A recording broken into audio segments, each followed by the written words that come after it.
Okay, so we're out in the garage right now, and I've already got the car jacked up and on stands and got the rear tires removed. We can stick our head underneath and take a look at what bolts are all going to have to be taken out to get the arms off the vehicle. So I've already gone ahead and got the left-hand side trailing arm out of the car just to give you an idea of what we're looking at.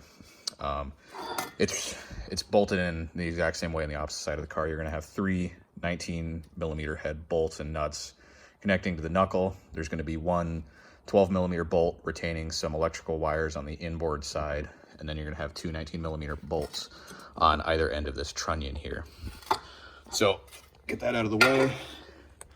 So again, the access is not the best for these, but you're going to have one bolt down here and two up top.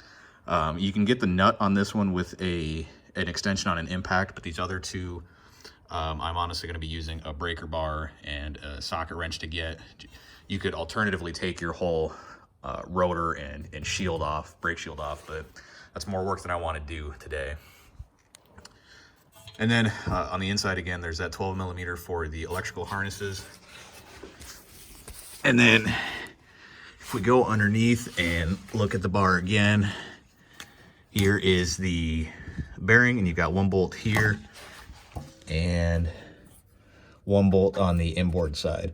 So this one is a little tight to get to based on the electrical harnesses here. On the left-hand side of the car, I just kind of was able to maneuver these a little bit out of the way without undoing anything.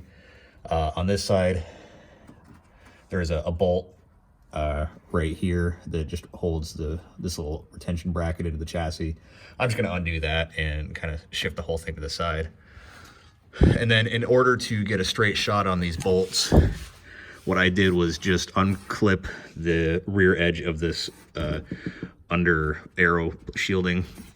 So you got one 10mm bolt here, and then there's a pop clip over here. So you can see on the left-hand side, I've already got it disconnected and dropped down to the ground. The left side actually had three connections. You're gonna have one bolt on the outboard edge, and then you have two clips on the inboard side. So on the right-hand side, you've only got one clip. On the left side, you have two clips. So I'm gonna get the camera set up and we'll start working on taking this trailing arm out of the car.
Okay, now we've got this panel dropped down a little bit, and I went ahead and got the bolt that was securing this bracket disconnected. I was mistaken earlier. It's actually a 12mm socket you're going to need here, not a 10mm. But what that allows us to do is kind of move that out of the way. Now we've got access to both the inboard and the outboard bolt. So I'm going to get these with an extension on the impact, and they should come right out. One thing to note is I'm only going to drive them partially out of the way, so that way the bar's not going to fall right to the floor or on me. And then I'm going to take the bolts out the rest of the way by hand.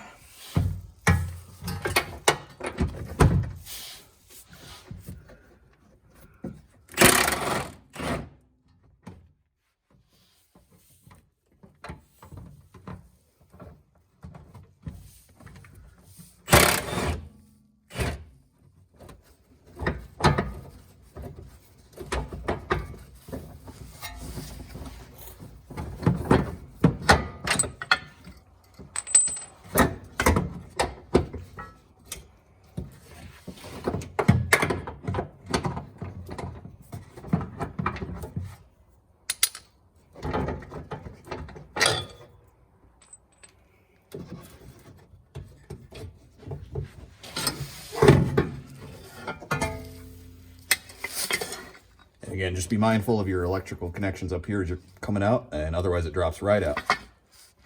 So now that we've got these out of the car, let's work on pressing out these bearings and pressing in the new ones from RV6.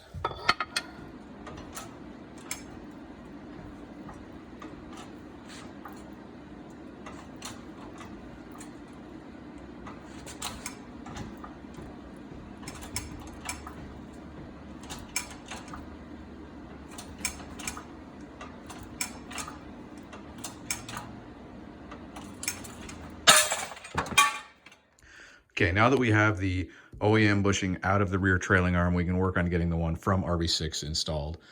So I've got them sitting side by side here, and you can kind of see some of the differences. The one from RV6 is very nice, very solidly built.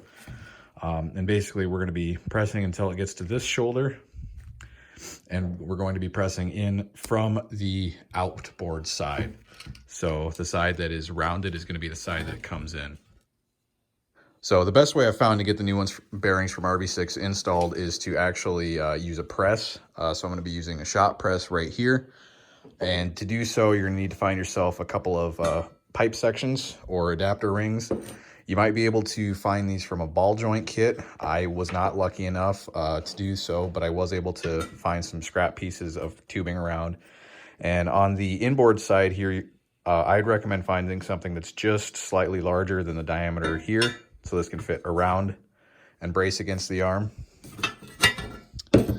So then when it's being pressed, we're going to set this inside here, set the bearing in, and then you'll need another section that sets on top with enough clearance to clear the trunnion out the top. And then you'll be pressing against this surface to get everything pushed in. One thing I did not talk about when removing the stock bearings is, again, this was assembled like so. So the bottom edge here was towards the inboard side of the car. And if you look real close, the profile of these bearings is actually a little bit barrel shaped. So it's widest in the middle. So the best way to get these out is to push from the inboard side towards the outboard side.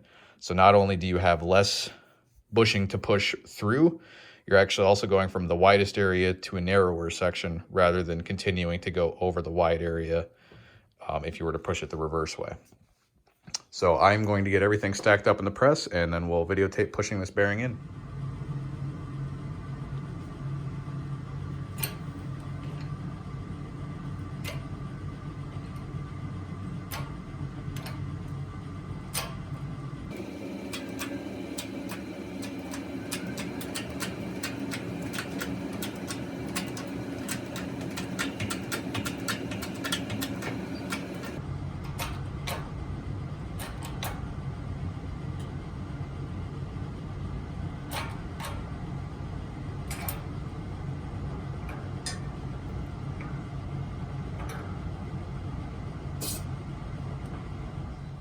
Okay, now that the bearing's fully seated, all that's left to do is pop in the snap ring. So grab your snap ring pliers, grab your snap ring, and spread it around this section here and get it seated in the groove. Okay, now that we've got our solid spherical bearing pushed into our trailing arm, we're going to just get it back in the car in the same way we took it out. The exact orientation of these trunnions really shouldn't matter. Especially once you get it bolted into the chassis, you can manipulate the arm relative to the trunnion, no problem. If you need to, you can stick a screwdriver in one of these holes and rotate it that way. Just get it in enough of a position where it can bolt into the car in roughly the right spot, and then you can maneuver it around to the rear knuckles and get those bolted connections to line up, no problem. So we're going to start with the trunnion mount, and again, be very careful around this electrical wire.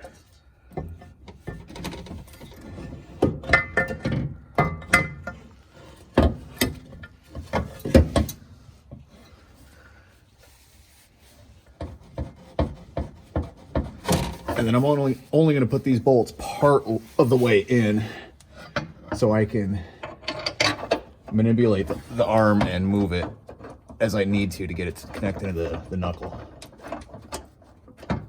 Okay, so those are threaded in just a handful of turns. I got a lot of movement still on this arm, but that's what I want. I want to be able to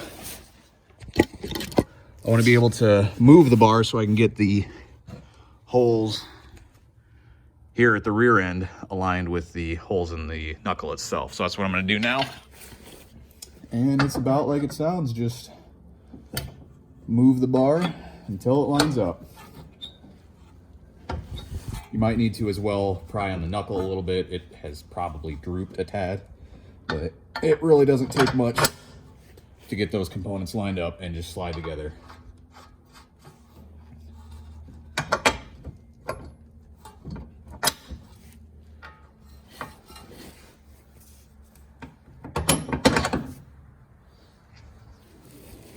Okay, so what I'm going to do now is just get these nuts at the knuckle tight, not torqued, but tight. Right now there's a little bit of play in this joint still because they're loose. So I'm going to get that down to where I'm just getting the resistance from tightening down the bolt. And then I'm going to go tighten the front 2 bolts of the trunnion.